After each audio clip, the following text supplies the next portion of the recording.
हरे हरे माता तिमरी पार्वती पिता महादेवा माता तिमरी पार्वती पिता महादेवा को रक्षा कर गुरु कर देव श्री गणेश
Babu.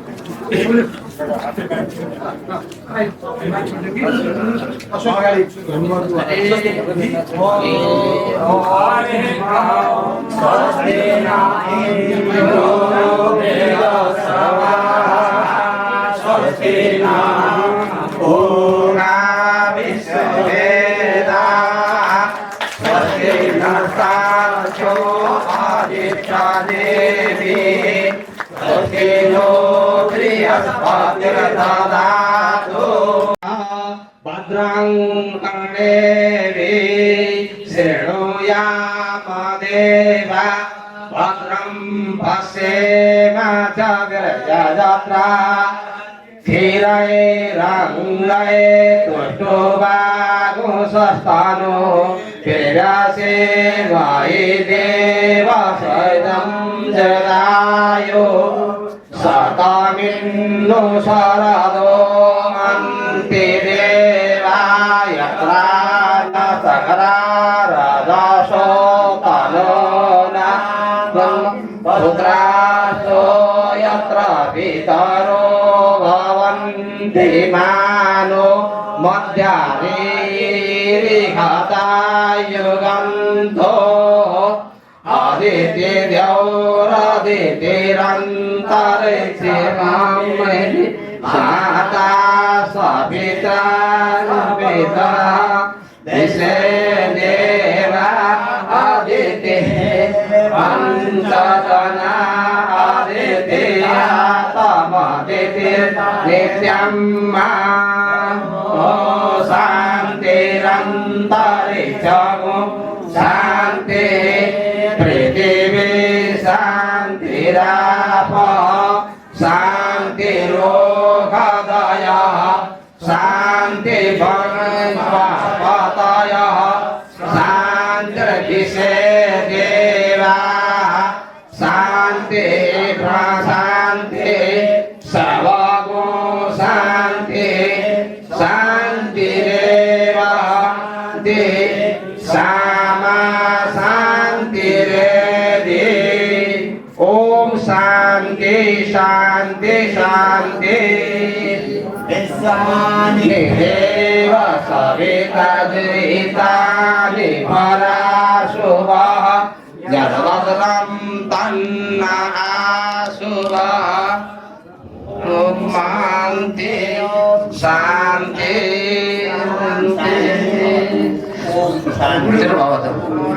गुरुर्ब्रह्मा गुरुर्विष्णु गुरुर्देव महेश्वरः गुरु साक्षात् परं ब्रह्म तस्मै श्री गुरवे नमः ओम सर्वे भवन्तु सुखिनः सर्वे सर्वे भद्राणि पश्यन्तु मा कश्चित् दुःखभाग् भवेत् ओम शान्ति ओम शान्ति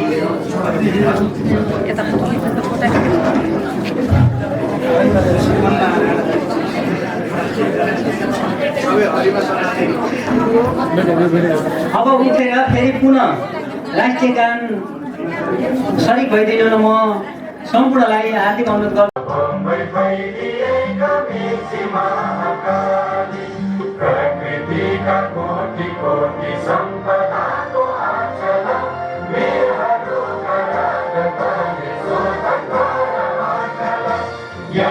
भूमि शान्ति भूमि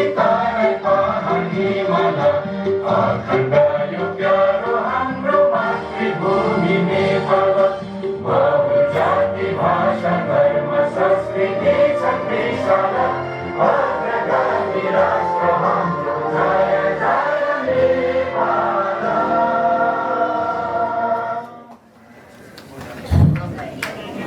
धन्यवाद। ब्राह्मण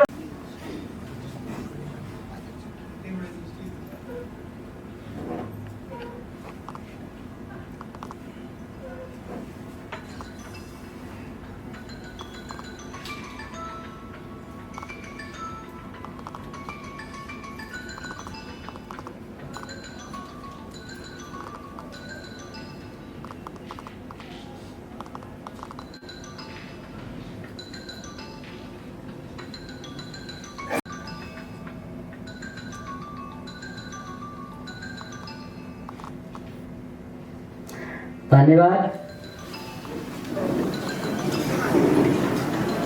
मार्गशीर दुःख भग्नभेद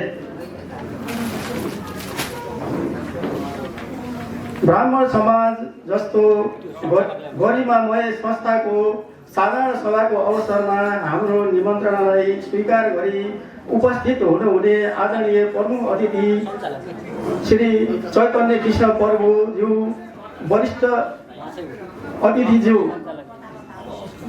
नगर प्रमुख खेलराज पाण्डेज्यू, नगर उपप्रमुख सावित्रा देवी अर्यालज्यू, संस्थाका सल्लाहकारज्यूहरू, जिल्ला अधिवेशन प्रतिनिधिज्यूहरू,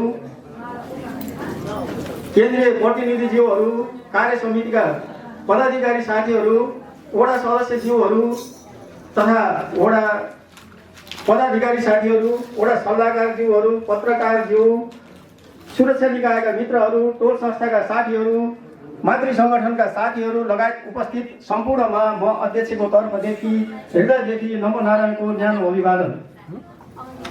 आदरणीय ब्राह्मण ब्राह्मणी बुवा आमा साथै सम्पूर्ण मान्यजन, आर्यवर्त हिमवत खण्डको पावन परिवेशमा आध्यात्मिक तथा भौतिक तपोसाधना गर्ने प्राग ऐतिहासिक कालदेखि नै सनातन वैदिक ऋषि महर्षिका वंशज हामी आदिवासी ब्राह्मणहरू बीच एकता कायम गर्दै 2062-63 को परिवर्तित परिवेशमा करिब 33 लाख ब्राह्मणहरूको परम्परागत संस्कार संस्कृति र स्वाभिमानमा ठेस पुर्याउने कार्यमा राज्य उद्यत रह्यो। राज्यले गरेको ब्राह्मणहरूप्रतिको अभद्र कदमले 67-68 ब्राह्मण क्षेत्री दशनामी ठकुरी लगायतले काठमाडौँ केन्द्रित आन्दोलन गर्यो। उक्त आन्दोलनमा बुटवलको सहभागिता उल्लेखनीय थियो। आन्दोलनबाट केही उपलब्धि हात लाग्यो। ब्राह्मणहरूलाई आदिवासी जाति खसारेमा सूचीकृत आन्दोलन गर्न सफल रह्यो। आन्दोलनले संस्कृत भाषा, ज्ञान विज्ञान, नैतिकता, सदाचार, माया र प्रभावमा जोड्ने भाषालाई ऐच्छिक रूपमा भए पनि पाठ्यक्रममा राख्न आन्दोलन सफल भयो। हाम्रा गुमेका अधिकार, ब्राह्मण बीचको विभेद, ब्राह्मणहरूको कर्म र नैतिकताबाट स्खलित हुँदै गएको परिवेशमा छरिएर रहेका ब्राह्मणहरूलाई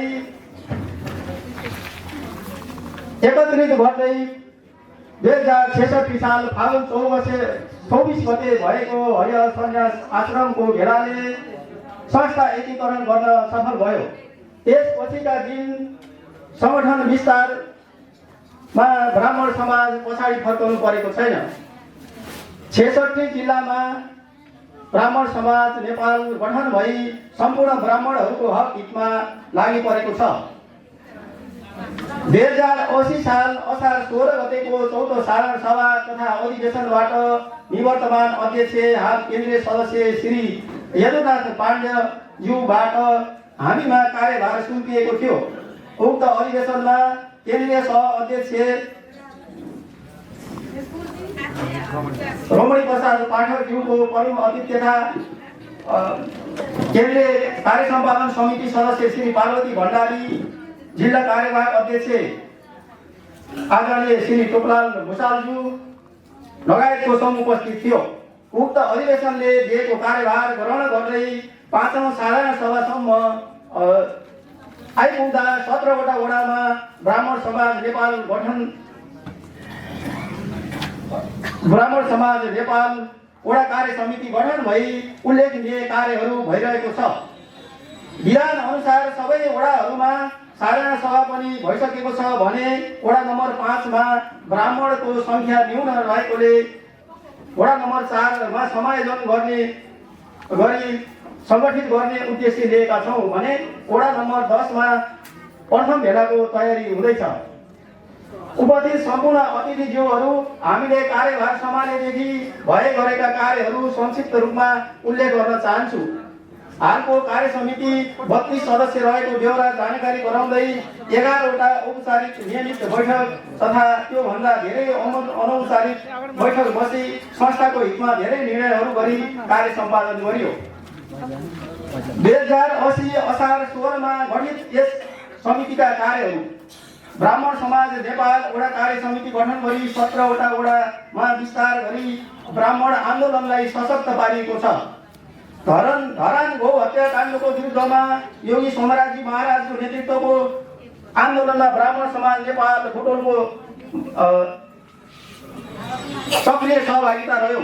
2080 को औद्योगिक व्यापार मेलामा ब्यानर सहित भजन कीर्तन सहितको र्यालीमा सहभागी भयौँ, जसले पहिलो पटक ब्राह्मण समाज पनि बुटवलमा छ भन्ने सन्देश प्रवाह गर्न हामी सफल रह्यौँ।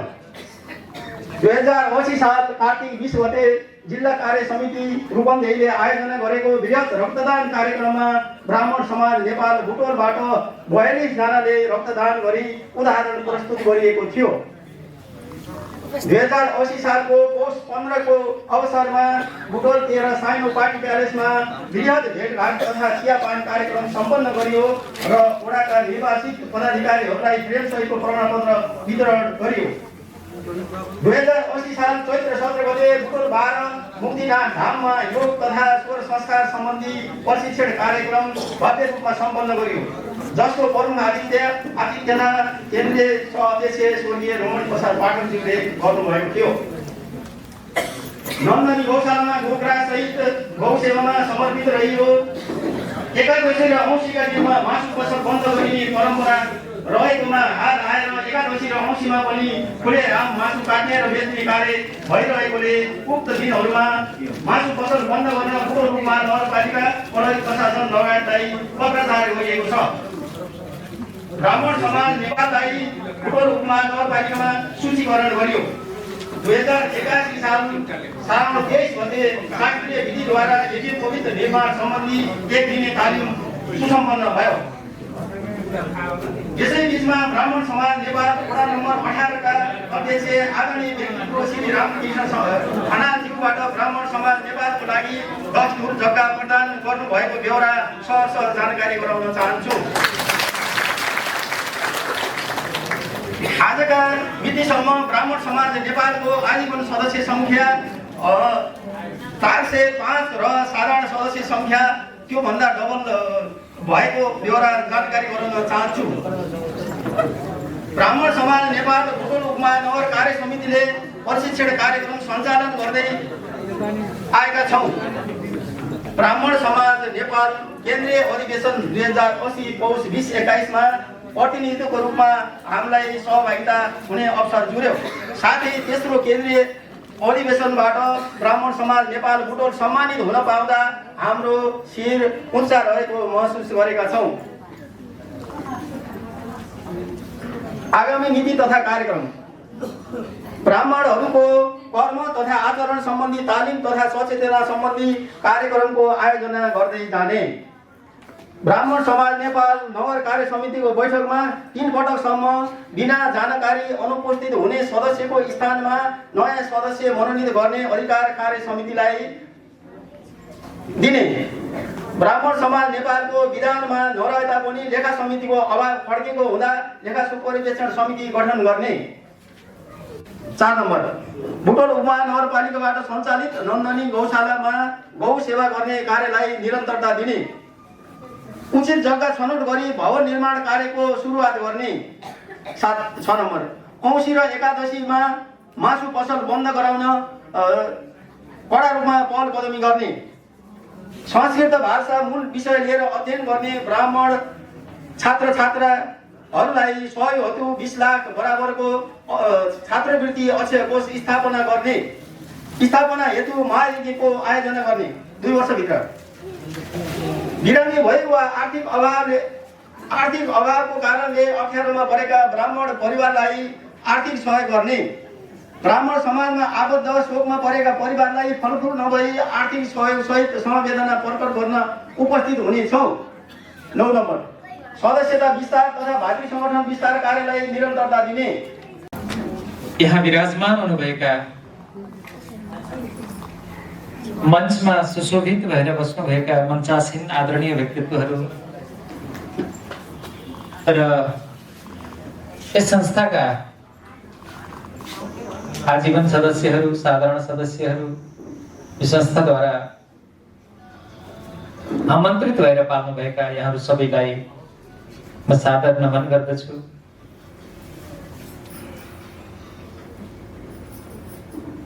ब्राह्मण समाज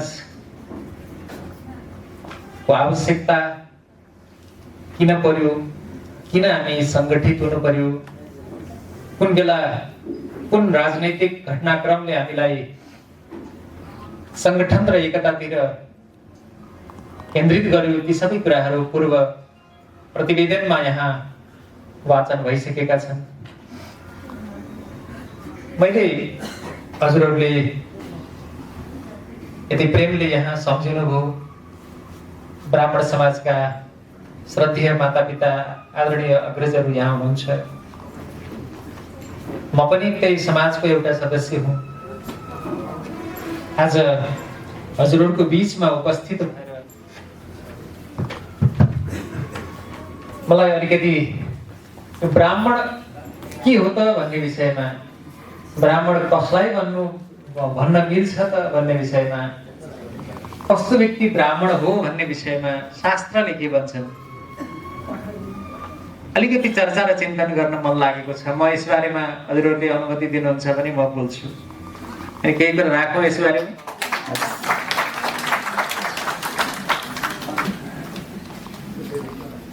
हामी अधिकांशलाई ब्राह्मण शब्द शुद्ध पनि भन्न आउँदो रहेछ दुःखको। अब शुद्ध गर्नु होला है। कतिजनाले पूर्ववक्ताहरूले बोल्नुभयो धेरै पटक ब्राह्मण शब्द अशुद्ध भएको छ, अब कम्तीमा चाहिँ त्यो शुद्ध गर्नु होला। अर्को कुरा यो एउटा कम्तीमा हामी सबैले बारम्बार उच्चारण गर्ने श्लोक हो, त्यो श्लोक पनि एकचोटि सबैले शुद्ध गरौँ। एकचोटि मैले त्यो श्लोक पनि हजुरहरूलाई शुद्ध बताउँछु। मेरो पछि पछि सबैले भन्नु है। सर्वे भवन्तु सुखिनः सर्वे सन्तु निरामयाः सर्वे भद्राणि पश्यन्तु मा कश्चित् दुःखभाग् भवेत् मा कश्चित् दुःखभाग् भवेत्। मैले यसो व्याकरण व्याख्या गर्नु पर्यो। पन्तिरपट्टि 5 वटा वर्गका तृतीय र चतुर्थ वर्ण छ भने अगाडिको वर्ण हलन्त वर्ण हल वर्ण पनि तृतीय वर्ण बन्छ। भाग भवेत् हुँदैन, भाग भवेत् है। सर्वे भनेको सबैजना, भवन्तु भनेको होम, सुखिनः भनेको सुखी, सबै सुखी हौं। सर्वे सन्तु निरामयाः, सर्वे भनेको सबैजना, सन्तु भनेको होम, निरामयाः भनेको यसका दुईटा अर्थ छन्। आमय शब्दका मुख्यतया प्रचलित दुईवटा अर्थ छन्, एउटा रोग हो, अर्को विकार हो। निरामयाको अर्थ हुन्छ रोग रहित, विकार रहित। मनुष्यलाई दुःख दिने कुरा हो विकार। त्यही भएर सुखी हौन् भनेर परिकल्पना गर्दै गर्दा विकार रहित हौन् भनेर पनि परिकल्पना गरिएको छ। यो मन्त्र उपनिषदले वेदकै वाक्य हो। सर्वे भद्राणि पश्यन्तु हृणैरश्वसया, सबैले राम्रो देखुन्। भद्र भनेको कल्याण। जस्तो हामीले पनि अलि सभ्य शालीन व्यक्तिलाई भद्र शब्द प्रयोग गर्छौँ। यो राम्रो अर्थमा, कल्याण अर्थमा हो। सबैले कल्याण देखुन्, सबैले राम्रो देखुन्। मा निषेधार्थक शब्द हो। मा नहोस्, मा भनेको नहोस्। कश्चित भनेको एकजना व्यक्ति पनि, कोही पनि। दुःख भाग भनेको दुःखको अधिकारी, दुःखको भागीदार। एकजना व्यक्ति पनि दुःखको भागीदार नबनोस्। हाम्रो सनातन धर्मको एक वाक्यमा सार भन्नु पर्यो भने पनि सम्पूर्ण विश्वका सबै प्राणीहरू सदैव सुखी रहन्, सबै निरोगी रहन्, सबैले राम्रो देखुन्, सबैको सबैतिर राम्रो होस्, कोही कहीँ कतै कहिल्यै पनि दुखी नहोस्। यो नै सम्पूर्ण सनातन धर्मको सार हो। त्यसैले जसको चित्तमा यो भाव विद्यमान छ, जसका विचारमा सबैको कल्याणको भावना जागिरहन्छ, जसको हृदयमा सबैको कल्याणका लागि प्रार्थनाका भावहरू उदित भइरहन्छन्, उद्बुद्ध भइरहन्छन्, त्यो व्यक्ति सनातनी हो।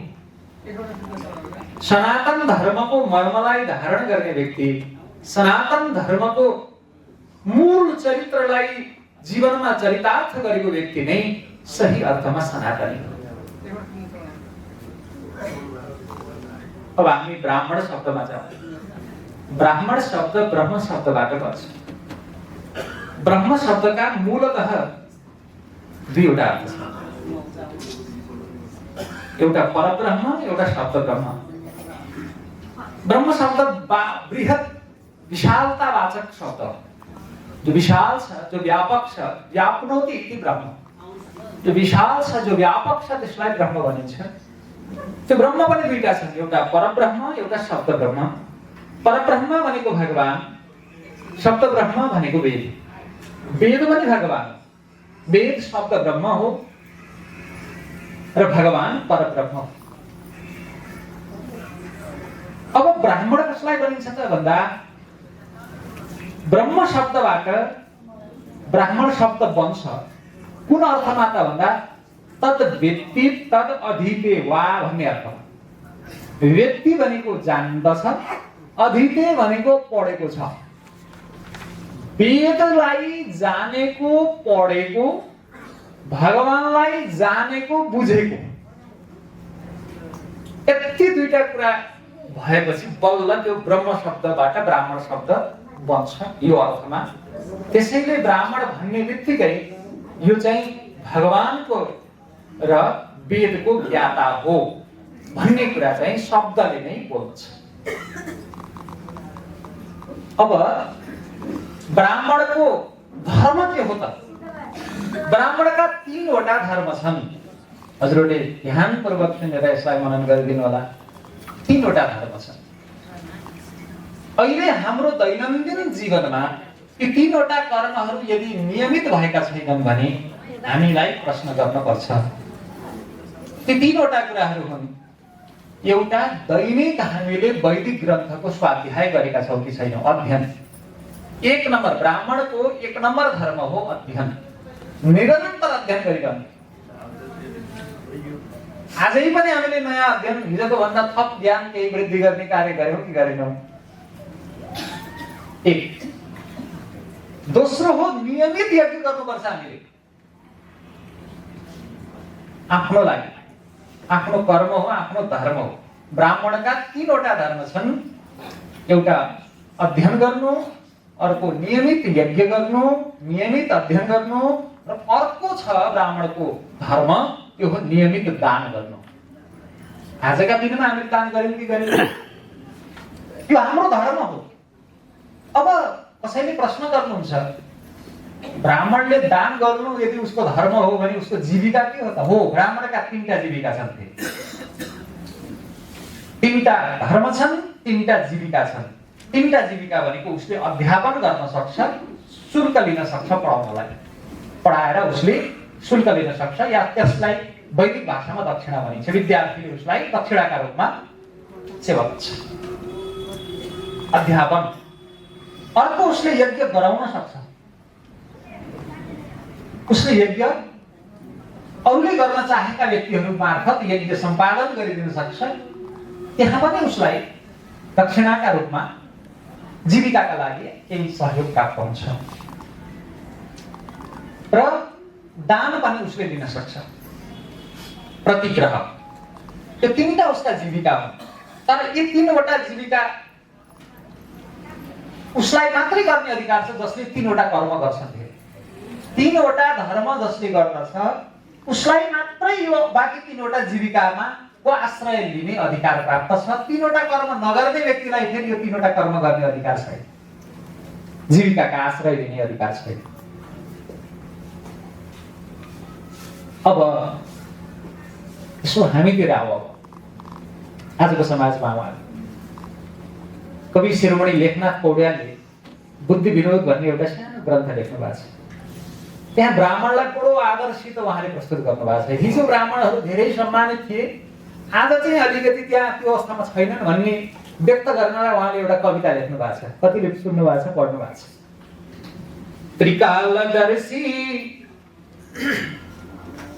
त्रिकालदर्शी जगतैक पाउने, अहो उही ब्राह्मण वर्ग हो भने। त्रिकालदर्शी हुन्छन् अरे ब्राह्मण, जगतैक पाउने। उसका अगाडि सारा त्रिभुवन थर थर काप्छ। यानी कि उसको तेज, उसको तपस्या, उसको चिन्तन, उसको त्याग, उसको अध्ययनको गहिराई, उसको समाज प्रतिको सेवाको निष्ठा, यी सबै कुराले गर्दा सारा संसार नतमस्तक हुन्छ उसको अगाडि। त्रिकालदर्शी जगतैक पाउने, अहो उही ब्राह्मण वर्ग हो भने। दरिद्र कुत्ता सरी आज हो किन? दरिद्र कुत्ता भन्दाखेरि किन हो भन्दा ब्राह्मण माग्ने जात होइन। हुन त उसको भिक्षा गरेर खाने पनि उसको दिनचर्यामा छ, तर ऊ माग्नु जानुपर्ने परिस्थितिको होइन। ऊ त्यहाँ पनि मेरो घरमा आइदिनुहोस् भनेर बोलाउने हजारौं मध्ये हजारौं पटक बोलाएपछि ऊ एकपटक त्यहाँ, एकपटक वर्षौंमा एकपटक पुगे पुग्छ। दरिद्र कुत्ता सरी आज हो किन? तलाई मालुम छ कि यो कुरा। हे मन, तँलाई यो कुरा मालुम छ, तँलाई यो कुराको रहस्य ज्ञान छ, बोध छ? प्रश्न गर्नुभयो कवि शिरोमणि लेखनाथ पौड्यालले। उनी नेपाली साहित्यकारहरूमा एउटा महात्मा साहित्यकार हुन्। उनी महात्मा हुन्। उनले स्वर्गद्वारी महाप्रभुको चरित्र लेख्ने मनमा सङ्कल्प गरेका थिए, मनमा पवित्र सुभावना राखेका थिए। तर स्वर्गद्वारी महाप्रभुले आफ्नो चरित्र नलेख्न उहाँले निषेध गरिदिनु भयो, दिनु भएन। त्यसपछि उहाँले उहाँकै चरित्रलाई अलिक प्रकारान्तरले फरक तरिकाले वर्णन गर्नका लागि तरुण तपसीको रचना गरे। त्यो तरुण तपसी कति बेला भन्छौँ यो कुरा? हाम्रो साहित्यको बेलामा हामी भन्छौँ होइन, कहीँ निस्किने बेलामा, साहित्यको बेलामा हामी चाहिँ यो श्लोकलाई भनेर सकेसम्म अलिक सुन्ने गरी नसके मनमा नै भनेर हामी निस्किन्छौँ। ब्राह्मण समाज नेपाल, मैले उपकर्मको टिकट पाइसकेपछि सबै समुदायमा भोट माग्न गएँ। सबैलाई जनताको प्रतिनिधिका हिसाबले बराबर हेर्नुपर्छ हामीले, कोहीलाई तलमाथि गर्नु हुँदैन। तर ब्राह्मणको छोरी हो, हिन्दू धर्मको अनुयायी हो म पनि। ब्राह्मण समाज कहाँ छ? बजेट छुट्याउने बेलामा मगर समुदाय भनेको छ, बजेट छुट्याउने बेलामा गुरुङ समुदाय भनेको छ, बजेट छुट्याउने बेलामा थारू समुदाय भनेको छ, बजेट छुट्याउने बेलामा मुस्लिम समुदाय भनेको छ, बजेट छुट्याउने बेलामा अल्पसङ्ख्यक भनेको छ। सबै भन्यो भने ब्राह्मण समुदाय छँदै छैन। अनि मलाई पिर पर्छ, मलाई पिर पर्छ। साँच्चै ब्राह्मणको कोखबाट जन्मिएका हामी हिन्दू धर्मका अनुयायीहरू, हामी अन्त बर्किरहेछौँ यो पिरियडमा। अलि 1 वर्ष जति भयो, अलिअलि समय लिएर गोलबन्द हुन खोजेका छौँ होइन गुरुजी? असाध्यै हामी बग्यौँ, बग्न थाल्यौँ। ब्राह्मण समुदायका मान्छे हामी कता कता बगिरहेका छौँ। यो त संसार यस्तै हो, मान्छेमा 2टा जात हुन्छ, जसित बसेर जे गरे पनि हुन्छ भनेर हामी बग्किनु हुँदैन। हाम्रो संस्कार, हाम्रो संस्कृति, हाम्रो रीतिरिवाजलाई हामीले कन्ट्रोल गरेर राख्नुपर्छ। हाम्रो संस्कारलाई पहिचान गर्न सक्नुपर्छ हामीले। मैले वार्डको पनि कार्यक्रममा वास्तवमा माथिल्लो हलमा हुँदाखेरि मैले धेरै कुरा बताएको थिएँ। आज पनि अहिले 3:30 बजे काठमाडौँ जाने यो ब्राह्मण समाजको कार्यक्रम मैले छोड्नुहुन्न। म ब्राह्मणको छोरी हो, ब्राह्मणको बुहारी हो, हिन्दू धर्मको अनुयायी हो, मैले यहाँ छोड्नुहुन्न र गुरुजीलाई पनि मैले भेट्नुपर्छ भनेर चाहिँ म हतार यहाँ आएँ। गुरुजीको कानमा खुसुक्क भने, गुरुजी म चाहिँ काठमाडौँ जानु छ, मलाई हजुरको प्रवचन रोकेर भए पनि 2 मिनट दिनुहोस्, सबैलाई म शुभकामना दिन्छु, केही सन्देश पनि दिन्छु नगर सरकारको तर्फबाट भनेर म यहाँ आएको छु। धेरै प्रश्नहरू आएका छन्। जनै नलाए के हुन्छ, टुप्पी नपाले के हुन्छ, अनि ननुहाए के हुन्छ, नबुझेर पनि भन्न सकिन्छ। यो बिचमा बौद्धले व्यवस्था आइसकेपछि क्या केही समयमा यी कुरा सबै हराएका थिए। मैले आफ्नो साक्षी राखेर बोल्नुपर्छ। मान्छेमा एक खालको हावा फैलिएको थियो।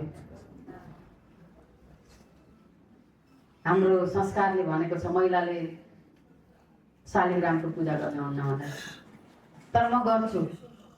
महिलाले वेद पढ्न हुन्न भनेको छ, म पढ्छु। त्यहाँभित्र महत्त्वपूर्ण चिजहरू छन्। यो समाजले महिलालाई अलिक फरक ढङ्गले हेरेको थियो। वेदमा भएका कुरा हामी देख्यौँ भने धेरै विद्वान हुन्छौँ, हामी पढ्यौँ भनेदेखि धेरै महत्त्वपूर्ण कुराहरू छन्। तर जनै किन नलगाउने, जनै लाउँदा के हुन्छ भन्ने जनैको आफ्नै महत्त्व छ। 7वटा गाँठो हुन्छ, 7वटा गाँठो हुन्छ, मन्त्रीको हुन्छ त्यो गाँठोमा। त्यो शक्तिशाली मन्त्रीको जनै हामीले लाउने हो। जहाँ पायो त्यहीँ, जहिले पायो त्यहीले हामी जनै त लाउँदैनौँ नि, बुढापाकाहरूलाई थाहा छ। जनै ब्राह्मणहरूको चाहिँ एउटा गहना हो जनै। मैले यति नै भन्छु, ब्राह्मणहरूको एउटा गहना हो। त्यसमा शक्तिशाली मन्त्रले पुजेको हुन्छ र त्यो जनै धारण गर्नुपर्छ। अहिले हामी ध्यान योगातिर आफ्नो स्वास्थ्यका लागि गएका छौँ। हाम्रो ब्राह्मण समाजले, हाम्रा पिता पुर्खाहरूले अनुलोम विलोम त पहिल्यै सिकाउनु भएको थियो जब गर्ने बेलामा। होइन पाकाहरूले भन्दिनु त एउटा नाक बन्द गर्ने एउटा नाकबाट सास छोड्ने त्यो त पहिल्यै थियो त अहिले अलिकति परिवर्तित भयो त्यति मात्रै हो अनि जति बेला चुनावी सरगर्मी आउँछ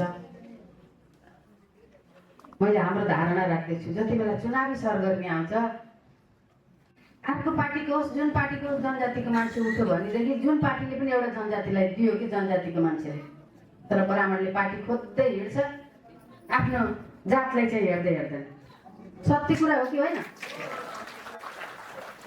अब हामी केही वर्ष पछाडि हामी धेरै पछाडि पर्दैछौँ हामी गोलबन्द भएनौँ भने ब्राह्मणलाई सहयोग गर्न जानेनौँ भने हामी पछि पर्दैछौँ यो कुरा मैले चाहिँ यहाँहरूलाई जानकारी गराउन चाहन्छु तपाईँहरू विधिवत तरिकाले आउनुहोस् भनेको छु मैले नगर समितिलाई भनेको छु वार्ड समितिलाई भनेको छु विधिवत तरिकाले ब्राह्मण समाजका लागि बजेट विनियोजित होस् भनेर आउनुहोस् हामी बजेट छुट्याउँछौँ बजेट पास गर्छौँ योजना लिएर आउनुहोस् के चिजका लागि हो गएको वर्ष त हामी झन्डै 2 करोड बजेट जनजातिकै बिचमा विनियोजित गऱ्यौँ र तिनी कामहरू भए जनजातिका पोसाकहरू बनाउने तालिम दिइरहेछौँ थारू समुदायका पोसाक बनाउने तालिम दिइरहेछौँ थारू समुदायका चाँदीका गहना बनाउने तालिम दिइरहेछौँ नगरपालिकाको बजेटबाट गुरुङ समुदायको पोसाक बनाउनका लागि दिइरहेछौँ अनि हामी त कता छौँ दुःख लाग्यो त्यसो भएर मैले अब दुःख मान्दिनँ तपाईँहरूका बिचमा पहिलोपटक आएर मैले वार्डसित कुरा राखेँ आज आएर यहाँको नगर कमिटीसित मैले कुरा राखेको छु हाम्रो पहिचानलाई नभुलौँ बिहान उठ्ने नुहाइधुवाइ गर्ने नित्य कर्म गर्ने पञ्चायत देवता पूजा गर्ने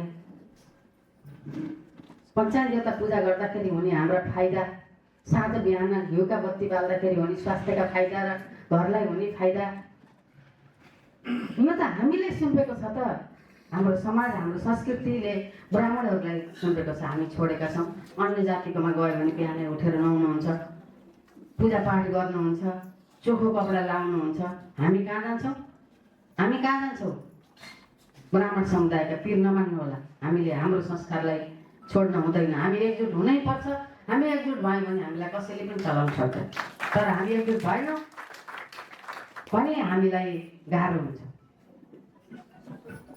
त्यसो भएर आज तपाईँहरू यो हलभरि जुट्नु भएको छ हाम्रो पहिचान दियो महिला दिदीबहिनीहरूले ब्राह्मण महिलाहरूले लगाउने पोसाक थियो कहिलेकाहीँ त लगाउन गुरुङ समुदायले पनि कहिलेकाहीँ आफ्नो दिवसका दिन लगाउनुहुन्छ मगर समुदायले पनि आफ्नो मगर दिवसका दिन लगाउनुहुन्छ सधैँ त लगाउनुहुन्न हामीले पनि त्यो पहिचान गरौँ ब्राह्मण दाजुभाइ दिदीबहिनीहरूले पनि हाम्रो पोसाक के हो त्यो लगाउँ हाम्रो पहिचानलाई चाहिँ स्थापित गरौँ भन्छु मैले सबैजना मिलेर हामी अगाडि बढ्यौँ भने हामीलाई कसैले पनि हेप्न सक्दैन हामी सुन्छौँ कहिलेर भाषा कस्ता हुन्छन् कस्तो भाषाले हामीलाई भनिन्छ मन पिरो हुन्छ तपाईँहरूलाई थाहा छ नि भाषा प्रयोग गरेको थाहा छ नि छैन हामीलाई कुन भाषामा प्रयोग गरिन्छ के भनेर हामीलाई सम्बोधन गरिन्छ यी कुराहरूलाई हामीले बहुत ख्याल गर्न पर्ने बेला आएको छ नभए भने हामी हराउँछौँ हामी कता हामी हराइसकेका थियौँ फेरि आउँदैछौँ म एउटा भ्रम थियो बौद्धले व्यवस्था आइसकेपछि एउटा भ्रम थियो कम्युनिस्ट पार्टीले धर्म मान्दैन भन्ने भ्रम थियो अहिले शक्तिशाली कम्युनिस्ट पार्टी भनेको चाइना छ म 5 वर्ष पहिले चाइना गएँ त्यहाँ सबै बुद्धिस्टहरू छन् बुद्ध मन्दिरमा गएको त्यहाँ शाकाहारी मात्रै छ मांसाहारी छँदै छैन यो भ्रम फैलाइएको थियो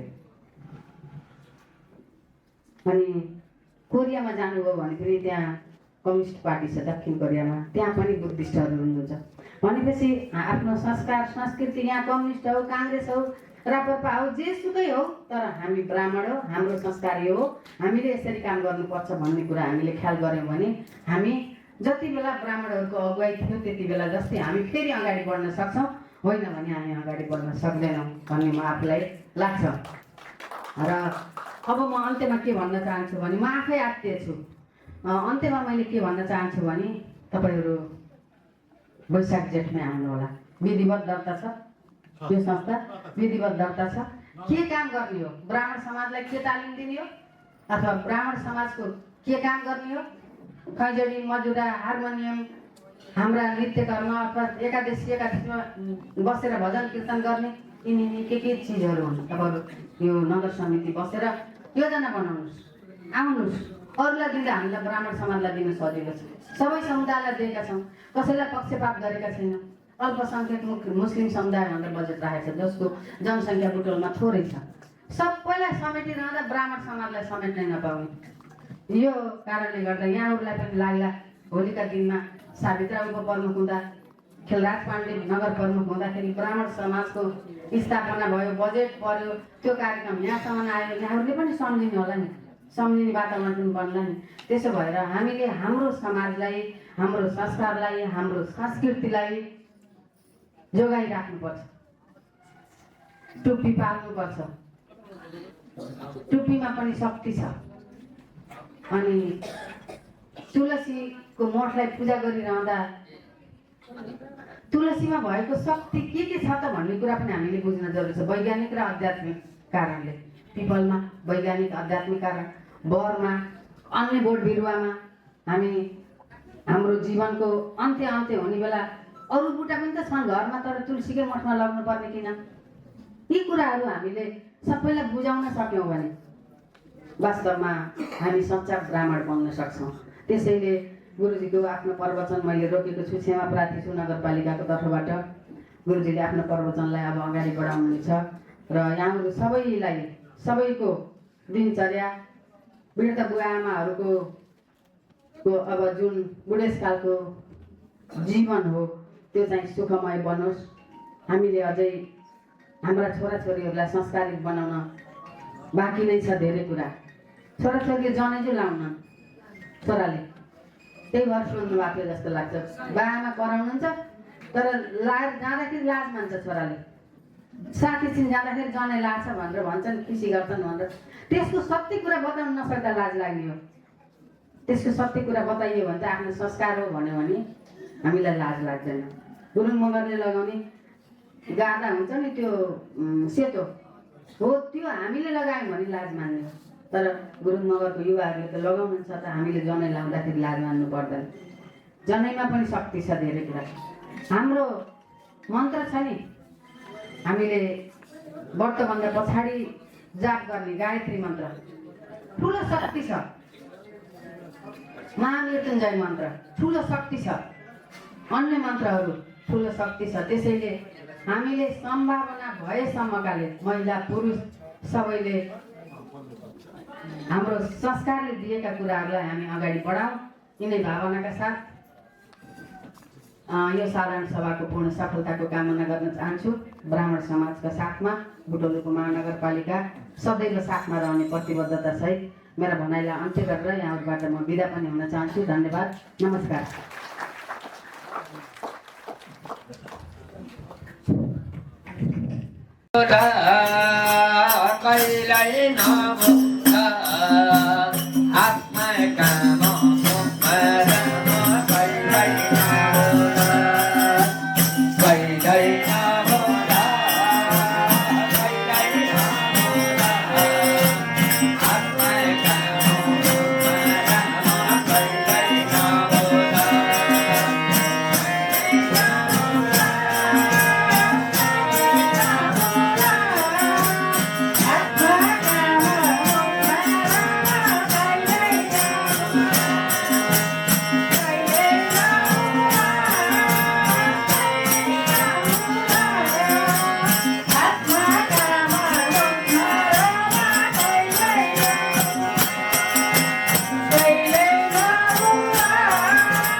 खेलराज पाण्डेज्यूलाई विशिष्ट अतिथिको रूपमा आसन ग्रहण गरिदिन म हार्दिक अनुरोध गर्दछु।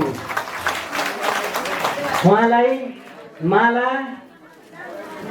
रुद्राक्ष र फुल लिएर स्वागत गरिदिनु हुन म हार्दिक अनुरोध गर्दछु।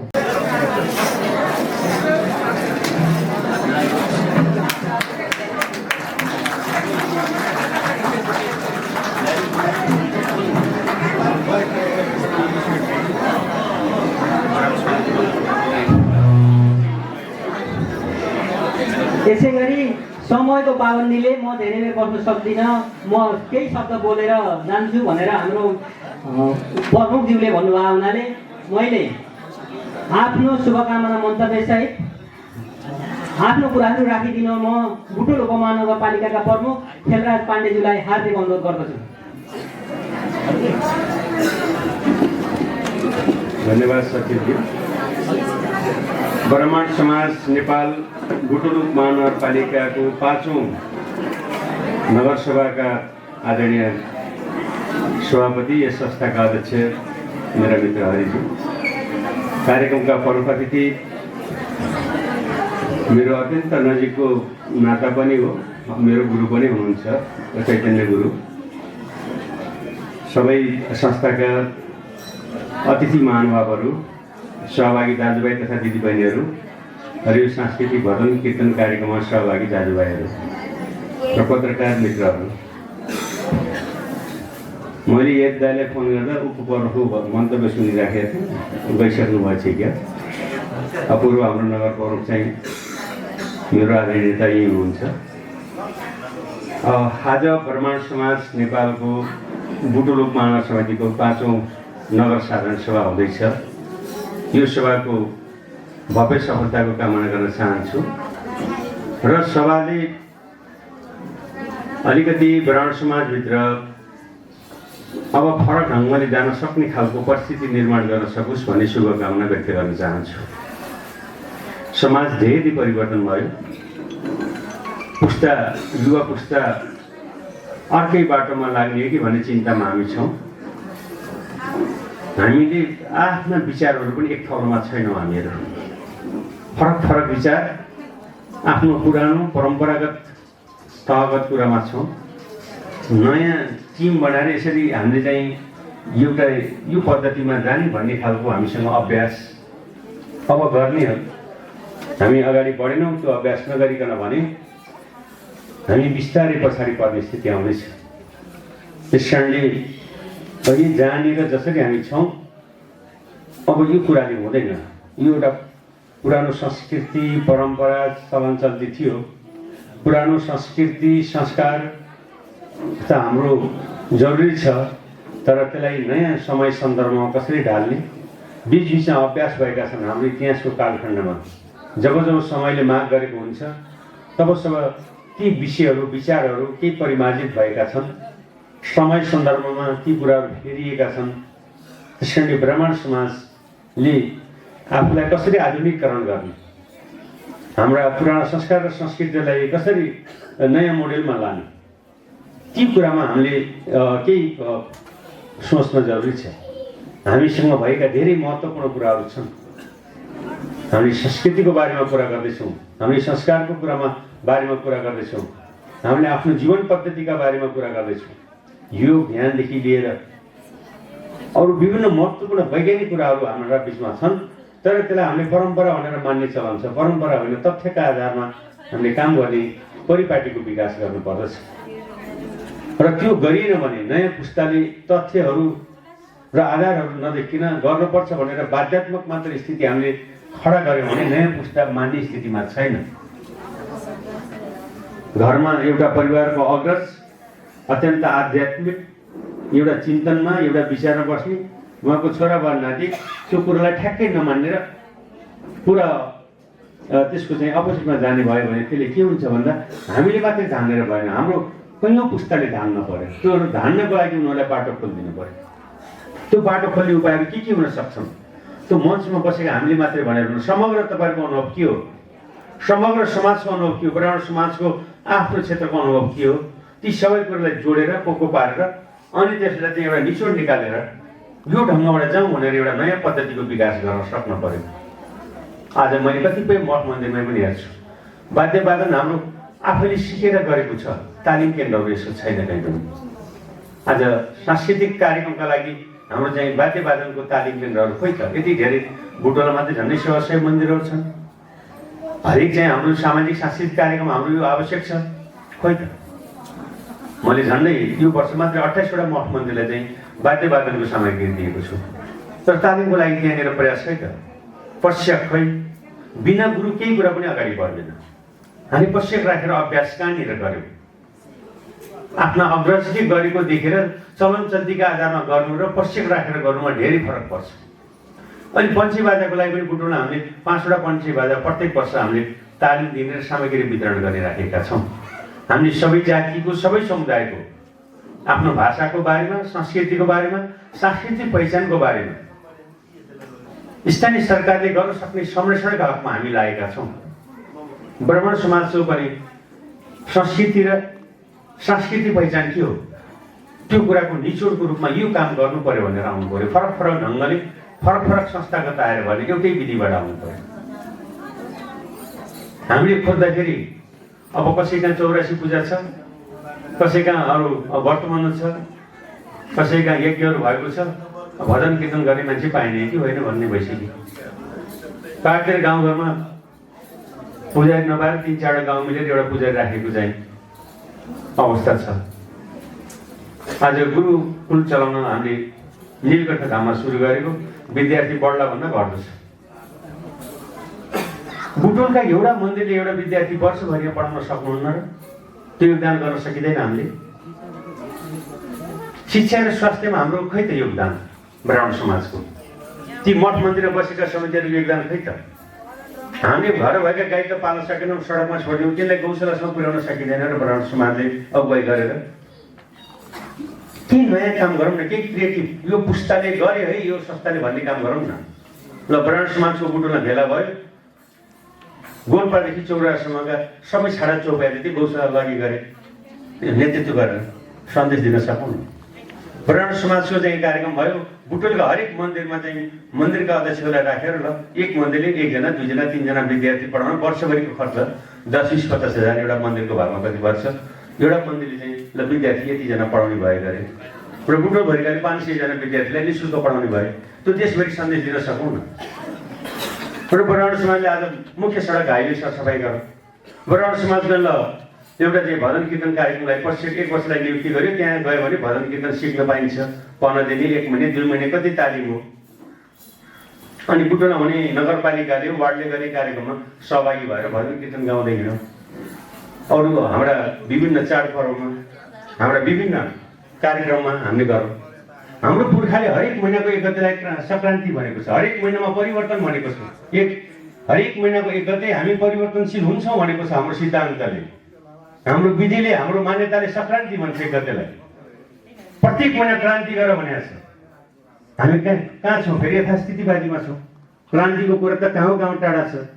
हाम्रा औँसी पूर्णिमा, कालो समय, उज्यालो समय सारा व्याख्या गरेको छ हाम्रो धर्मशास्त्रले, हाम्रो विधिले। तर हामी कहाँनिर छौँ? अलमलबादमा छौँ। विशेष नै हाम्रो छोरो राम्ररी पढेर, राम्रो बोर्डिङ पढेर विदेश गयो भने त्यहाँनिर मात्रै हामीले गर्व गऱ्यौँ। हाम्रो संस्कार र संस्कृति पद्धतिले हामीले गर्व गरेनौँ। विदेश जानु, रोजगार हुनु, शिक्षा प्राप्ति गर्नु त्यो एउटा छुट्टै पाठ हो। तर हामीसँग पनि त पुरानो एउटा पूर्वीय दर्शनमा विश्वभरिलाई बाटो देखाउन सक्ने हामीसँग दर्शनशास्त्र छ नि त, सिद्धान्त छ नि त। मैले बारम्बार चैतन्य गुरुलाई पनि भनेको छु, एउटा साइन्सको स्टुडेन्ट सारा छोडेर एउटा पहाडको गाउँमा नदी किनार पुगेर मैले गर्छु भनेर बस्नुभएको छ। त्यहाँ स्रोत साधन छ। एउटा युवाले चाहने केही परिवर्तन हुँदो रहेछ नि त। बुटोल जस्तो हो र त्यहाँ त दिने दाताहरू खोल्न पनि के बुटोल आउनुपर्छ कि पोखरै जानुपर्छ।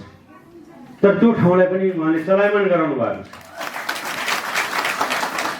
योगका बारेमा काठमाडौँका राम्रा राम्रा विद्यालयमा उहाँले चाहिँ योग र अहिलेको युवाहरूको चिन्तनका बारेमा उहाँले चाहिँ आफ्ना विचारहरू र आफ्ना अभ्यासहरू गराइराख्नु भएको छ।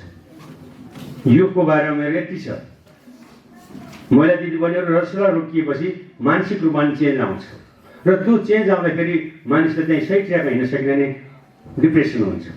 त्यसकारण योग त त्यो डिप्रेसन रोक्न पनि योगको आवश्यकता छ। पुरुषहरूलाई पनि घर व्यवहार चिन्ता त्यो कुरालाई रोक्न, मान्छेलाई चाहिँ डिप्रेसनबाट रोक्न योगको आवश्यकता छ। यो खालि अरू शारीरिक तन्दुरुस्ती राख्न, यो भौतिक शरीर तन्दुरुस्ती राख्ने, यो चाहिँ मानसिक रूपमा पनि स्वास्थ्य राख्नलाई योगको आवश्यकता छ। यो कुरा गुरुले पछि आफ्नो प्रवचनको समयमा यी विषयमा, योगका बारेमा, योगको शक्तिका बारेमा भन्नु होला। मैले एउटै कुरा योगका बारेमा मैले बुझेको छु। म योगी नरेन्द्रनाथ गुरुसँग 3 महिना हिँडेँ। उहाँ योगका कारणले जाडोमा हिमालमा एउटा सामान्य भोटो र कछाड लाएर हिँड्नुहुन्थ्यो जाडो महिनामा, र यहाँ जेठमा चाहिँ स्वेटर र मोटो टोपी लाएर चाहिँ तराईमा खाली खुट्टा हिँड्नुहुन्थ्यो। योगमा त्यति शक्ति छ। त्यो कति के योग जान्नुभएको थियो त्यो कुरा छुट्टै पाटो रह्यो। तर मैले देखेको प्रत्यक्ष देखेको योगको कुरा योगी नरेन्द्रनाथसँग मैले त्यहाँनिर देखेँ। र हामीहरूसँग यस्तो सन्त महन्तहरू हुनुहुन्छ, गुरुहरू हुनुहुन्छ, समाज छ, तर हामीसँग व्यवस्थापन छैन। हामीले हाम्रो संस्कृतिलाई, हाम्रो संस्कारलाई व्यवस्थापन गरौँ। ब्राह्मण समाजले जुन दिन आफ्नो संस्कार र संस्कृतिलाई व्यवस्थापन गरेर युवा पुस्तालाई यो हाम्रो आवश्यकता हो भन्ने महसुस गराउन सक्छौँ, त्यो दिन धेरै कुराहरू स्वतः चाहिँ हामीले सोचे भन्दा राम्रो गरी अगाडि बढ्छन्। होइन भने बिस्तारै बिस्तारै यो खिँदै जान्छ। अब के हुन्छ त्यो कुरातिर मैले नबोलौँ अहिले, तर अहिले चाहिँ खिने क्रम छ र त्यो खिने क्रमले हामीलाई कहाँनिर दुर्घटना गराउँछ, नसोचेको दुर्घटना हुन्छ। त्योतिर रोक्ने काम अबदेखि नै पहल गर्नुपर्छ। र त्यो पहल गर्ने भनेको के अरे, अर्कालाई होच्याउने, अर्कालाई ह्याप्ने होइन, आफ्नो कुरा सुधार गर्ने। हामी कहाँनिर रह्यौँ भने अर्कालाई ह्याप्ने, होच्याउने, टिप्पणी गर्नेमा बढी समय खर्च गर्यौँ। हाम्रा कुरा सुधार गरेर हाम्रा कुराहरू वैज्ञानिक छन्,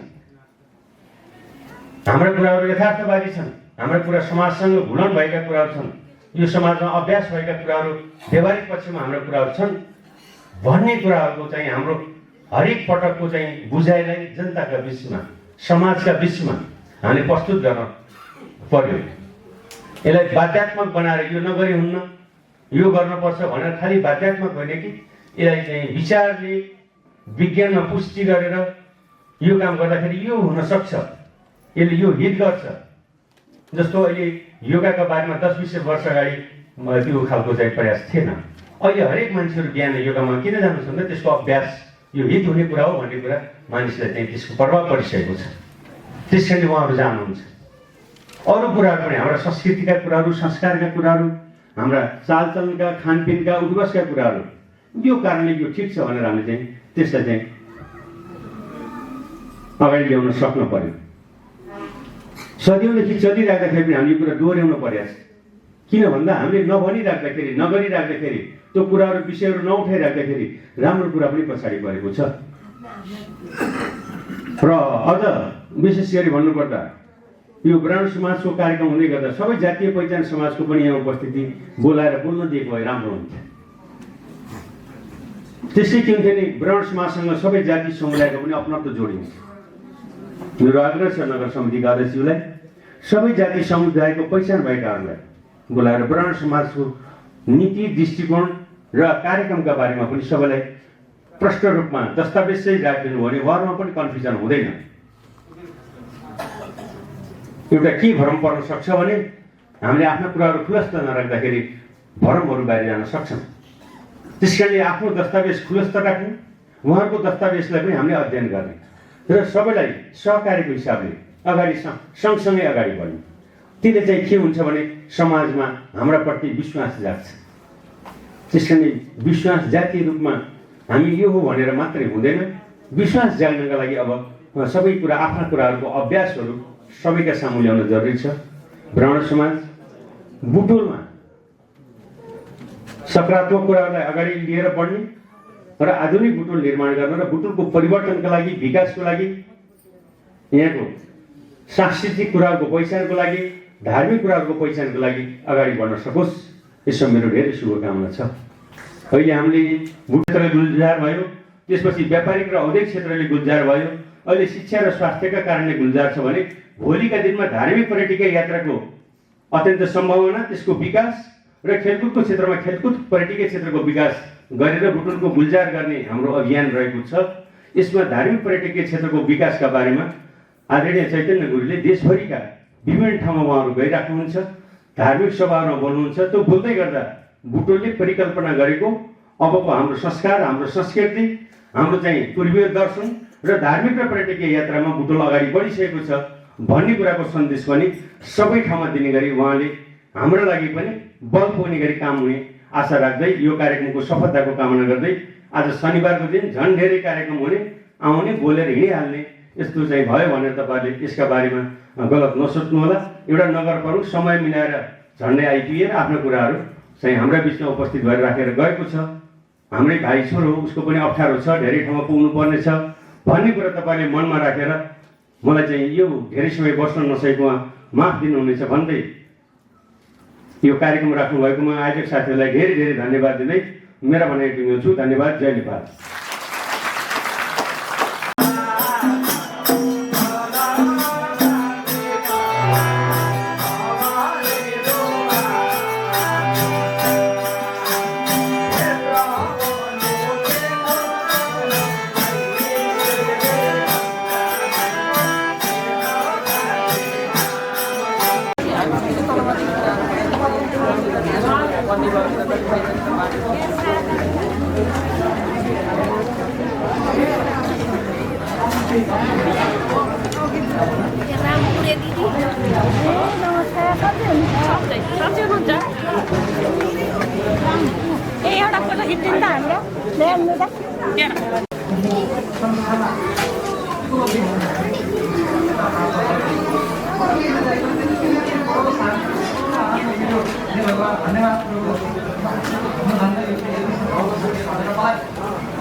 Ito kami plan.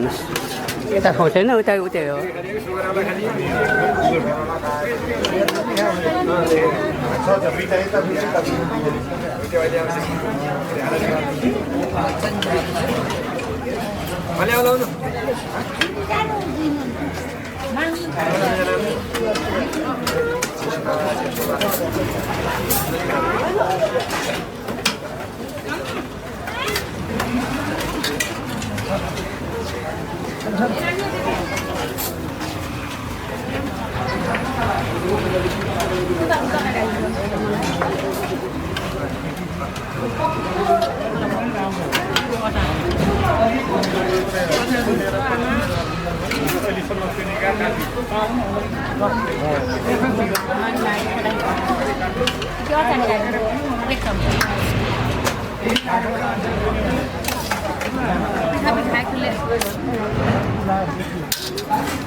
रोटी लिएर आएको मलाई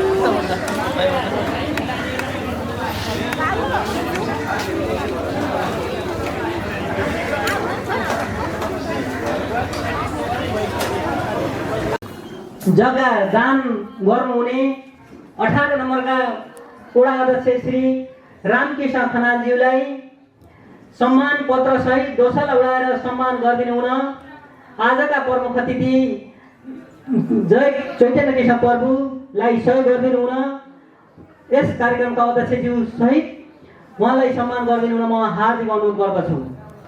उपस्थित भइदिनु हुन अनुरोध गर्दछु। मैले प्रमाणपत्र पढेर सुनाउँछु। ब्राह्मण समाज नेपाल रामकृष्ण खनालज्यू ब्राह्मण समाज नेपाल नगर कार्य समितिलाई भवन निर्माणको लागि जग्गा प्रदान गर्नुभएकोले हार्दिक धन्यवाद सहित यो सम्मान पत्र प्रदान गरिएको छ। श्री पुनाराम पोखरेलज्यूलाई अगाडि आई आफ्नो सम्मान पत्र ल्याइदिनु हुन म हार्दिक अनुरोध गर्दछु।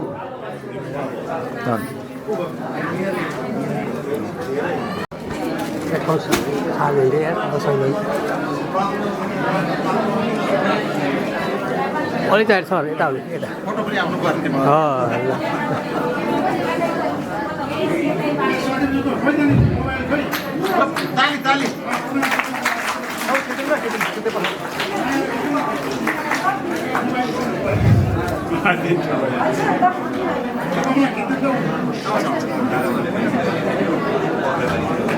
अनुरोध गर्दछु।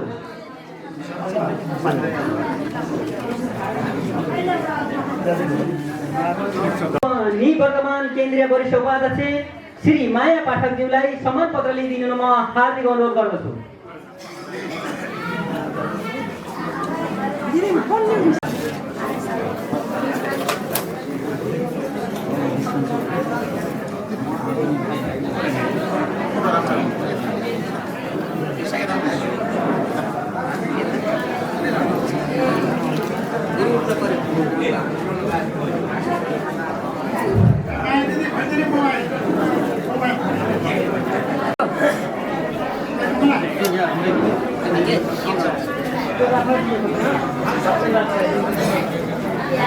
ल फेरि अब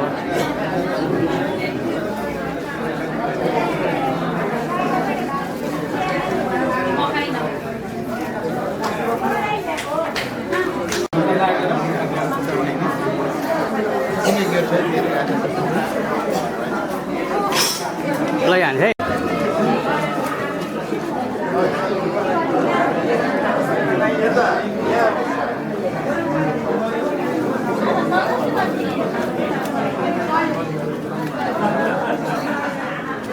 घिमिरेज्यूले आफ्नो सम्मान पत्र लिइदिनु म हार्दिक अनुरोध गर्दछु।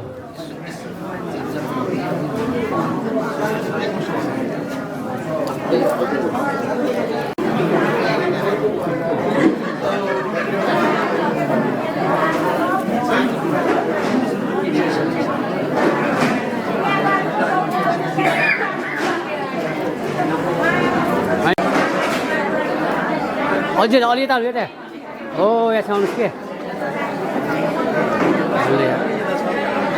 अच्छा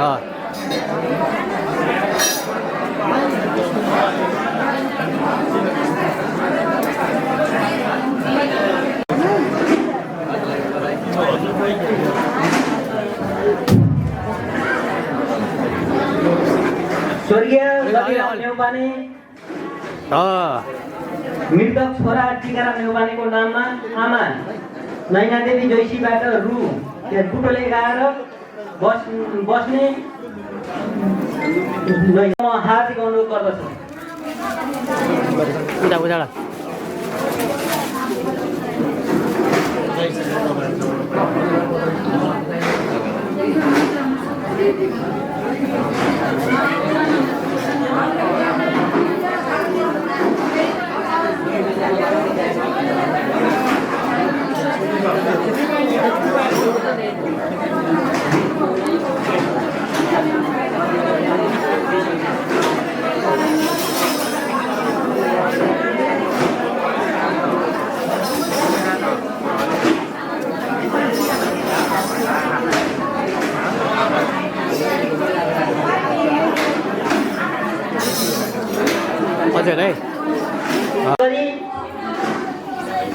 लाग्ने सम्पूर्ण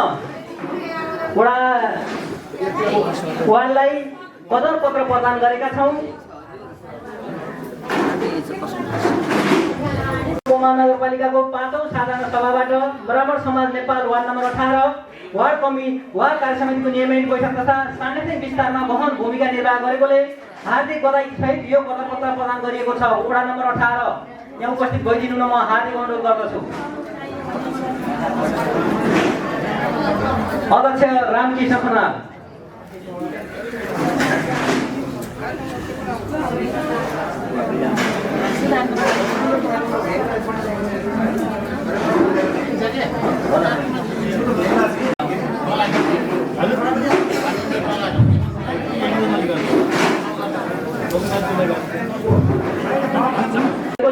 हार्दिक बधाई सहित यो पदपत्र प्रदान गरिएको छ। Ward number 18 ward number 15 ward number 15 को अध्यक्ष मातृका प्रसाद शर्मा,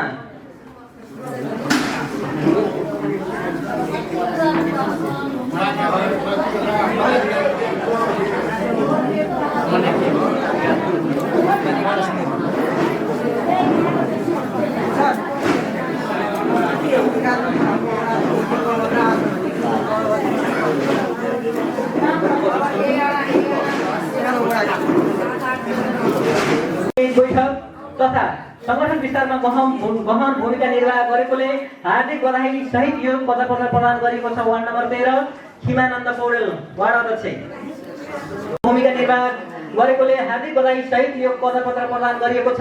वार्ड नम्बर 11 केशरी लाल बङ्गेली वार्ड नम्बर 11 को वडा अध्यक्ष।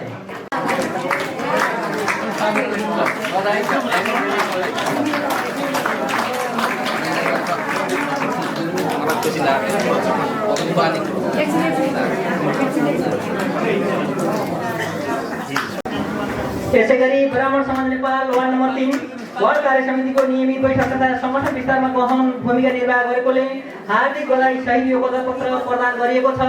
वार्ड नम्बर 3 को वडा अध्यक्ष तारावर्तीको कार्य समितिको सचिव हुमनाथ पाण्डेज्यूलाई सम्मान पदपत्र प्रदान गरिदिन म हार्दिक अनुरोध गर्दछु।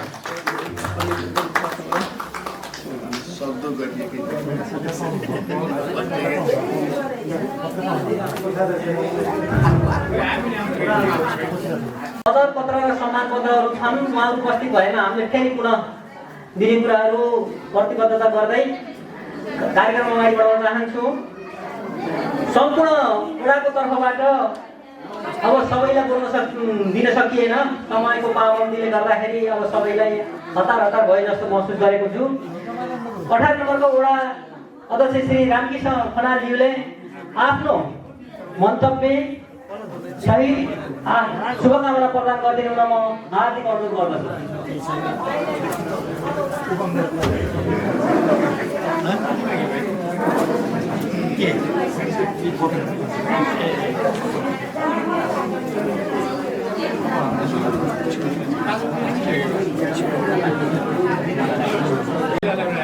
यस बुटोल उपमहानगरपालिकाका नगर सचिव आदरणीय व्यक्तित्व नारायण भट्टराईज्यू, श्रद्धेय यस 5औं नगरसभाका 5औं ब्राह्मण समाज नेपालका 5औं साधारण सभाका अध्यक्षज्यू,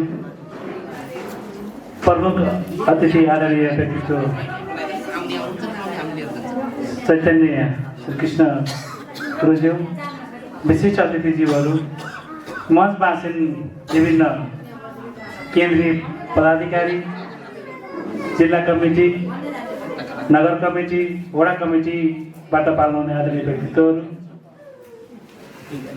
यस 5औं साधारणसभामा उपस्थित सम्पूर्ण आदरणीय आमा बुवा, दाजुभाइ, दिदीबहिनी तथा उपस्थित सम्पूर्णमा म वार्ड नम्बर 18 को तर्फबाट न्यानो अभिवादन एवं नमस्कार व्यक्त गर्न चाहन्छु।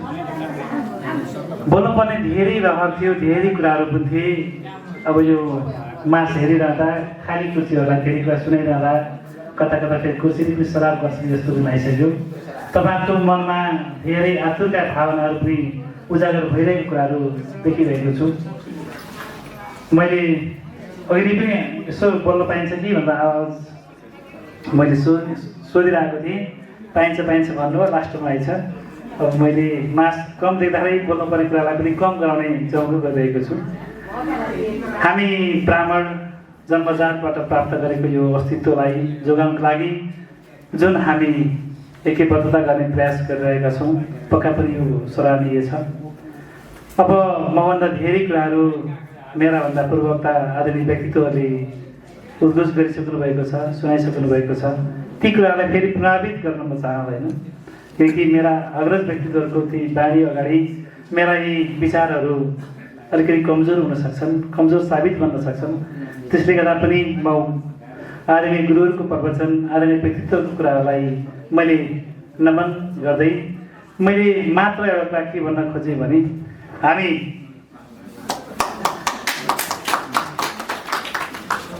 ब्राह्मणहरूको एकैबद्धता विभिन्न, हामी मेयर साहबले पनि कुरा गरिसक्नु भएको छ, हामी उपमेयर साहबले पनि कुरा गरिसक्नु भएको छ, आदरणीय चैतन्य गुरुले पनि धेरै कुराहरू हामीलाई व्याख्या गरी हाम्रो मनको भावनालाई एक किसिमबाट वास गर्ने काम गर्नुभएको छ। म उहाँप्रति म सम्मान व्यक्त गर्न चाहन्छु। म त यहाँ हामी ब्राह्मण भएर जातले पाएको अस्तित्वलाई, यो उहाँले भनेका कुराहरूलाई पनि म दोहोऱ्याउँदै, हामी एउटा ऋषि मुनिको ठाउँमा शिशि मुनि र हामी एउटा माछा मासु खाने प्रवृत्तिको हुँदा पनि भयो।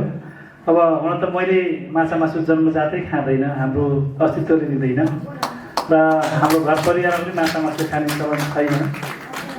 तपाईँ मैले माछा मासु खाएर अब हामी कुनै बिग्रिने कुरा त म देखिरहेको छैन। तैपनि हामी ब्राह्मणको अस्तित्वलाई सकेसम्म जोगाउनको लागि हामीले गर्नुपर्ने ब्राह्मणका ती आचरणहरूलाई पक्का पनि हामीले अनुसरण गर्नुपर्छ। हामी ब्राह्मणले ठुलो एउटा पाएको यो उपाधिलाई, ब्राह्मणत्वलाई हामी कुनै तरिकाबाट गुमाउनु हुँदैन। हामी अहिले गायत्री मन्त्र जप गर्न किन पर्छ र यति कुराहरू यहाँ प्रश्नहरू गुरुका बिच पनि उठिरहेका थिए। मलाई ती प्रश्न गर्ने गुरुहरूप्रति पनि मैले सम्मान गर्न चाहन्छु। त्यो प्रश्न गर्ने कुरा पनि होइन, किनकि हामीले अब भात किन खानुपर्छ र अन्न किन खानुपर्छ भन्ने किसिमको कुराहरू त मलाई सोचिरहनुपर्छ जस्तो लाग्दैन। त्यसको आफ्नै महत्त्व छ, त्यसको आफ्नै अस्तित्व छ। त्यसले गर्दा पनि हामी ब्राह्मण भएर गर्नुपर्ने कर्मलाई गर्नुपर्छ कि पर्दैन भनेर सोध्न कतिको औचित थियो त आफै पनि मनाउनु गरिदिनु होला। पक्का पनि हामी ब्राह्मणहरूले गर्नुपर्ने आचरणहरू, हाम्रा विचारहरूलाई पक्का पनि यो अवलम्बन गर्नुपर्छ, यसलाई नियमित कर्मको रूपमा लिनुपर्छ। हामी एउटा ब्राह्मणले अस्तित्व निभाउन सकेन भने त्यो ब्राह्मण जनै लाएर मात्रै कुनै अस्तित्व रहन्छ जस्तो लाग्दैन, किनकि गायत्री मन्त्र जप नगरेसम्म हाम्रो कर्म सुरु गर्नु हुँदैन। मैले मेरो चुरा कर्म म सानै उमेरमा भएदेखि नै मैले आफ्नो गायत्री मन्त्र जप नगरेसम्म मैले मुखमा पानी पनि सेवन गर्दिनँ। मेरो स्वभाव त छ। म चाहे म पनि धेरै देशहरूमा भ्रमण गर्ने क्रममा पनि भएँ, वा गइरहँदा त्यहाँ कुराहरू उठ्थ्यो भने सर तपाईँ के हो, मैले कुनै पनि देशमा जाँदाखेरि म चीनदेखि लिएर धेरै देशहरूमा म गएको पनि छु। जाने क्रममा उहाँहरूले पनि भन्नुहुन्थ्यो, उपमेयर साहबले पनि म 5 वर्ष अगाडि चीन गएको छु भन्नुहुन्थ्यो। त्यहाँ हिन्दूको जगत पनि धेरै ठुलो मास। म केही 2-3 महिना अगाडि पनि त्यहाँ पुग्ने काम गरेको थिएँ। त्यहाँ गइरहँदा यसो हेर्छु मैले, खुसी पनि लाग्छ। हामी त्यहाँ बढी बौद्ध धर्म लगायत हिन्दूका पनि बाहुल्यता त्यहाँ मैले देखेको छु। त्यसले गर्दा हामी यो गुरुले पनि धेरै कुरा भनिसक्नु भएको छ। यी विभिन्न किसिमका देशहरूमा अहिले यो हिन्दुत्व जोगाउनको लागि धेरै प्रयत्न गरेका छन्। तर हामी जन्मसिद्ध हिन्दू राष्ट्र भएकालाई पनि हामी गुमाउँदै एउटा राष्ट्रलाई नै एउटा हिन्दू राष्ट्र घोषणा नगरिकन विभिन्न किसिमका धर्मनिरपेक्षताका नाममा अरू विभिन्न नामहरूमा यसलाई बेचबिखन गर्ने काम गरिएको छ। पक्का पनि त्यो हामी अब हिन्दूहरू एउटा घरबाट नै उठेर घरबाट गाउँबाट नगरबाट उठेर यो हिन्दुत्व कायम गर्नुपर्छ, हिन्दू राष्ट्र कायम गर्नुपर्छ भन्ने कुराहरू चाहिँ म हाम्रो सबैको एकबद्धताको लागि आह्वान गर्न चाहन्छु। हामी गरे के सम्भव छैन र हामी लागे के असम्भव देखिन्छ र पक्का पनि हामी हरेक किसिमका कुराहरूलाई जोड्नको लागि यदि लाग्यौँ भने हाम्रो त्यसमा लगन लगायौँ भने पक्का पनि हरेक किसिमको अस्तित्व हामी जोगाउन सक्छौँ। हामी हिन्दुत्व जुन किसिमको हामी मन र मस्तिष्कमा उजागर गर्नुपर्छ त्यो मात्रै नभइकन हाम्रो रगत रगतमा हामी हिन्दुत्व हुनुपर्छ। अनि बल्ल हाम्रा यी जति पनि हामी अवहेलनामा हामी विभिन्न किसिमका एउटा छात्रवृत्तिका नामदेखि लिएर हरेक किसिमको कुरामा हामीलाई जुन किसिमको पन्छाउने काम गरिएको छ तीबाट हामीले पक्का पनि हाम्रा अस्तित्व जोगाउन सक्छौँ भन्ने किसिमको कुराहरू हो। भन्न त धेरै कुराहरू तपाईँलाई पनि बस्दा बस्दा पट्याएर लागिसकेको छ। अब पट्याएर लागिरहँदा मैले मेरा भनाइहरू राखिरहँदा तपाईँलाई कता कता मनमा फेरि बेर्दाको बेलामा कति बोलेको होला भनेर पनि होला। पक्का पनि फेरि कुनै समय पाएको खण्डमा तपाईँको बिचमा यस्ता मेरा विचारहरू राख्ने जवाब लाग्दै आज भनेका ती गुरुबाट हामी कानमा सुनेका ती प्रवचनका कुरालाई हामी मनन गर्दै हाम्रा दिनचर्यामा हाम्रा परिवर्तनका ती भावहरूलाई विकास गर्दै हामी हरेक परिवारबाट हरेक घरबाट त्यो हिन्दुत्वको उजागर गर्ने कुरामा हामी लागौँ भन्ने किसिमको कुराहरू तपाईँहरू बिचमा अपील गर्न चाहन्छु। र मैले अब विभिन्न किसिमका नगर प्रमुखले पनि भन्नुभएको थियो विभिन्न विद्यालयहरूमा अब एउटा त्यो किसिमको संस्कृत सुधार गर्नुपर्छ भन्ने उद्देश्यले म एउटा नाताले शिक्षक पनि हो। शिक्षक भएको नाताले पनि मैले मेरो विद्यालयमा म संस्कृत पढाउन सुरुवात गरेको छु र त्यहाँबाट ती संस्कृत ती मङ्गलाचरणहरूदेखि लिएर स्वस्ति वाचनहरूदेखि लिएर त्यहाँका विद्यार्थीले गरिरहँदा 5 कक्षा 4 कक्षा 6 कक्षा पढ्ने विद्यार्थीहरूको त्यो मैले प्रस्तुतिदेखि लिएर मलाई पनि कता कता खुसी लाग्छ। म सानैदेखि एउटा त्यो किसिमको संस्कृत पढाउनुपर्छ भन्ने सोचले म आफूले संस्कृत नपढे तापनि मेरा ती विद्यार्थी भाइ बहिनीहरूलाई संस्कृत पढाउनु रहर पनि हो। रहर अनुसार मैले मेरो युनाइटेड इङ्ग्लिस बोर्डिङ स्कुल भन्ने मेरो निजी विद्यालय पनि हो, म त्यहाँको प्रबन्धन निर्देशक पनि हो। त्यसले गर्दा मेरो विद्यालयमा त्यो किसिमको पठन पाठनहरू सुरुवात गरेको कुरा पनि मैले गुरु समक्ष जानकारी गराउन चाहन्छु। पक्का पनि मलाई आवश्यक परेको खण्डमा भनिसक्नु भएको छ, त्यो किसिमको सहयोग पनि अपेक्षा गर्दै मेरो आफ्ना विचारहरू अन्त्य गर्न चाहन्छु। र मैले उद्घोष पनि गरेको छु, तपाईँले हुन त प्रमाणपत्र बुझिरहँदा जग्गा दिनुभएको त मलाई पनि प्रमाणपत्र पाइन्थ्यो कि भन्ने कुरा पनि गर्नुभयो होला। आउनुहोस् जुटौँ, त्यहाँ दस्तुर मात्रै जग्गा हामी उपलब्ध गराएका छौँ, त्यसलाई अलिक धेरै क्षेत्रफलमा हामी विस्तार गरेर त्यहाँ भवन निर्माण गर्ने काम गरौँ। हामी मेयर साहबले भन्नुभएको छ सहयोगको हामीलाई तपाईँले बाटो देखाउनुहोस्, हामी सहयोग गर्न तयार छौँ पनि भन्नुभएको छ। पक्का पनि हामी त्यो जग्गामा भवन निर्माण गर्ने गरी हाम्रो अभियान चलाउँ र हामी यो ब्राह्मण समाजको अस्तित्वलाई एउटा क्षेत्रमा मात्रै नभइकन केन्द्रीय स्तरसम्म बुटवलमा अथवा रूपन्देहीमा भएको ब्राह्मण समाज साँच्चै नै फरक किसिमको छ भन्ने किसिमको हामीले सबैमा एउटा उदाहरण दिन सक्छौँ भन्ने किसिमको कुरा पनि राखेँ मैले। हुन त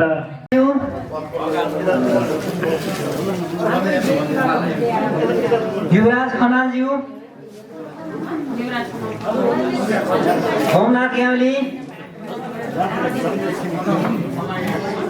भीमलाल नेउपाने,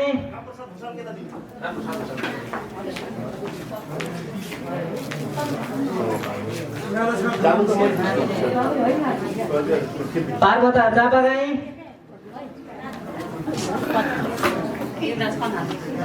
देवी पौडेल काफले,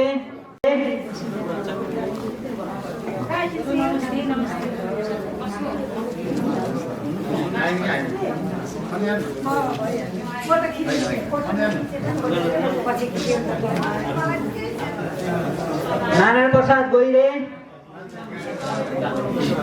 गंगा कुमारी बस्याल, रामलाल भूषाल, विष्णु जयसी पौडेल, शिवप्रसाद आचार्य, सत्यनारायण नेउपाने, घनश्याम पोखरेल,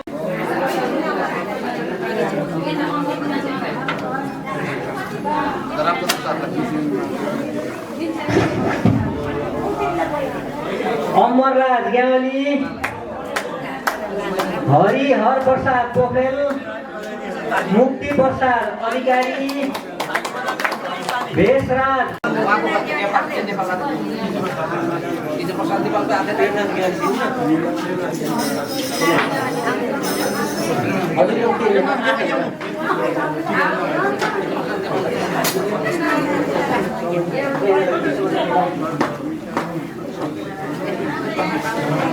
रघुनाथ नेपाल, गङ्गा ग्यावाली सुधारी, राजेश सुवेदी,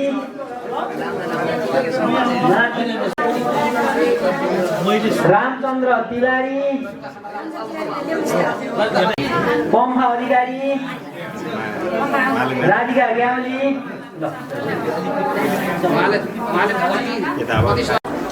केशव प्रसाद काजले, केशवराज अर्याल, श्याम प्रसाद खनाल, सुस्मिता उपस्थित भए विचार गर्ने कुराहरू राख्दै ब्राह्मण समाज नेपालका जिल्ला अध्यक्ष श्री टोकलाल भुषालज्यूबाट आफ्नो शुभकामना मन्तव्य राखिदिनु न म हार्दिक अनुरोध गर्दछु।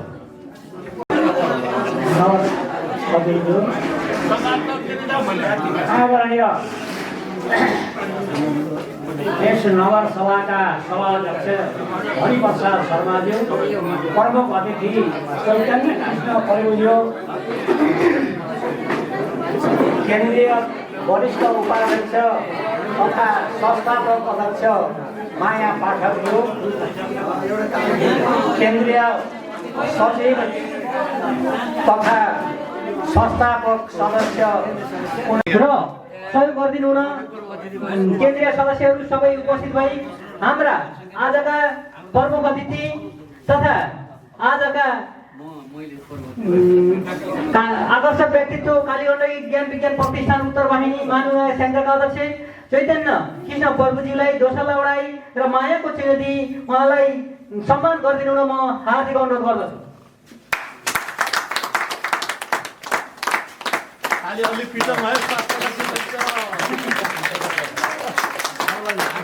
यस कार्यक्रमलाई समापन गरिदिनु अनुरोध गर्दै नगर सचिव मनारायण भट्टराई पनि यहाँबाट बिदा लिन्छु। हस्त, धन्यवाद, नमस्कार। आजका केन्द्रबिन्दु, आजको आकर्षण चैतन्य कृष्ण गुरु लगायत सम्पूर्ण उपस्थित केन्द्रीय सदस्य, जिल्ला अध्यक्ष लगायत सम्पूर्ण उपस्थित आदरणीय महानुभावहरू, हाम्रो यो कार्यक्रम पहिलो कार्यक्रम जब भने हुन्छ, यो कार्यक्रम सफल पार्न सहयोग गर्नुहुने नगर समिति, वडा समिति, जिल्ला समिति लगायत सम्पूर्ण उपस्थित भएर सहयोग गर्नुहुने मित्रहरू सबैप्रति हार्दिक आभार व्यक्त गर्दै म आजको यो कार्यक्रम यही समापन भएको घोषणा गर्न चाहन्छु।